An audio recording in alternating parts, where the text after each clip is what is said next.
Okay, John, so obviously Rory had that big fight with Gegard Mousasi. You're a great grappler yourself. Did you see that and take a lot from it in terms of your fight coming up? Taking that and other fights, I think there are definitely windows towards victory for me. But, you know, I mean, moving up a weight class and fighting somebody at Gegard's level, I'm not going to put too much weight on that. I mean, 15, 20 pounds of muscle, it's a lot to deal with when you're dealing with guys at that level. So, you know, there's some things to take from that fight, but there's plenty of things to look at in other fights too. That was a very one-sided fight in terms of himself. Do you feel like there might be a bit of a confidence, you know, lack of? No, like I said, you got two guys at the same skill level, and one guy has 15 or 20 pounds more muscle. Like, that's what's supposed to happen. That's just what happens. You know, I've had plenty of guys I've trained with who are naturally just bigger than me. Me and Luke Rockhold are both similarly skilled, different styles, but like, he's 15, 20 pounds heavier than me. He's gonna crush me if he wants to. Yeah. How has training changed for you at this stage of your career versus when you were just starting out? A lot less just getting after it and beating the crap out of each other. A lot more thread type training, putting drills together that encompass you know, all aspects of what the fight's gonna look like. A lot more lifting to maintain strength and my joints, keeping them strong. A little bit more stretching than I ever used to do. You know, and just being careful. You know, I don't need to do 10 weeks of 5 rounds of hard sparring. You know, I can get away with, you know, 4 or 5 weeks of 5-minute rounds. So, you know, there's the things I scale back, and there's things I do harder that are less impactful and less likely to get me injured. John, is late April longer than you wanted to Way longer, way longer. But there was one negative in waiting, but there's too many positives for me to be upset about it. So, like, I get to fight for a title. I'm in this awesome tournament. I'm with Bellator. I get to fight in San Jose. You know, they took care of me a little bit on the back end, money-wise. So, I have no complaints. I'm really pumped about this. Things are good. You often, sorry, go on. If you win, you know, you'll have championships in multiple promotions. Yep. How big of a deal would that be? You got to go on and go in the tournament, but I mean, obviously this is a title fight. No, this is an opportunity for me to write my story, to write the final chapter, right? Right off into the sunset. You know, with all the hardware and accolades, everything I've put into the sport. So this is my opportunity, and I'm gonna make the most of it. After you win the title, what do you want to do to cement your legacy? You know, why not go out with a bang? I'd like to win this tournament and then move up and win the belt at 185. You know, why not? That sounds like a pretty good story for finale to me. Wait, so when you saw Mousasi fight MacDonald, you were like, but I want to fight that guy. Is that what you're thinking? If he's still the champ. Oh, he's still the champ. Yeah. But Yeah, I mean, Lovato is looking Oh, yeah. amazing right now. So there's a lot of sharks out there, but, you know, I've been killing sharks for a long time. you're willing to take that risk, though, to know, like you just said, those guys are What's bigger. there to lose? I'm an old man. I am OAF, all right?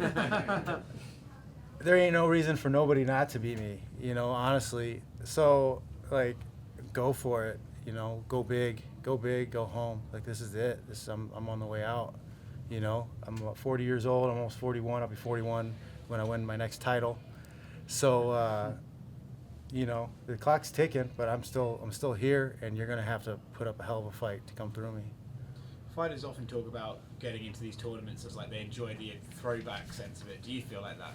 I do, and there's this added little hype to it, you know, because you're guaranteed. Like I've said this so many times for years. There's no meritocracy in this sport sometimes, and you're guaranteed that meritocracy in a tournament, and I like that.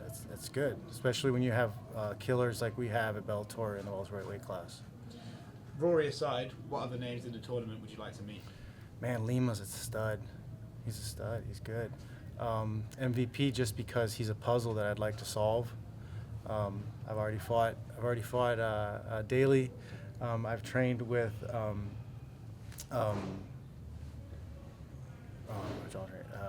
Ed Ruth. Trained with Ed Ruth. So he's a monster too. And like I feel like I dodged a bullet, quite honestly. But like I said, now's the time to beat that guy because in 3 years nobody's gonna touch him. But MVP and Daly. MVP and Daly, you know, I secretly am pulling for Daly. I think he has the ability to beat him. Just because it bothers me that there's somebody who I'm a tactical fighter, right? I game plan, and I feel like there's such an easy way to beat this guy that other people aren't even trying, and it drives me crazy. And I think like there's some things about Daly that could get the job done, you know. And I don't know, there's a satisfaction in it. Nothing personally against MVP. He's a great fighter, does some great things, exciting guy. But like I'm interested in the challenge of the puzzle. The PFL tournament just wrapped up. Did any part of you watch that and think, you know, that could have been my million? Or do you just not reflect on it much? I think those guys who won the tournament are going to be thinking about what happened to my million. I don't have any faith that those guys are going to get paid their full amount. That's one of the reasons why I left. All the money comes from investors, and at a certain point in time, if you're not turning a profit, the investors are not going to come around anymore. So, you know, those guys didn't get paid a lump sum after the end of the fight. You know, they're getting paid, you know, as time goes on. So if the company goes out of business, like, there's no more money.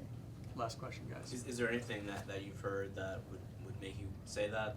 No, just they're not making any money. Yeah, being a part of it and seeing how they promote the shows they put on are amazing, but no one ever knows that the fight's going on. That's a problem. Like, oh, did you see the PFL? PFL has a fight? Like, they don't know. So like something's missing business-wise. The fights are great. The fighters are great. There's nothing wrong with them, but you know, you got to turn a profit. You got to make money. Cool. So we're gonna do a quick face-off for Rory and Jon. Oh, hey, Steve. Hey, Jon. Nice to meet you. Go against each other first. Then. Right. Yeah, you guys ready? Oh, okay, this. Well, that's fine too. We'll square up after. Alright,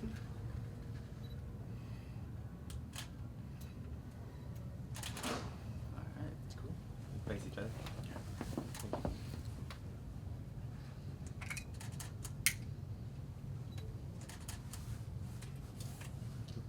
Awesome. Thank you guys. Thank you. Thanks, buddy. That You was too. the crypto experts right here.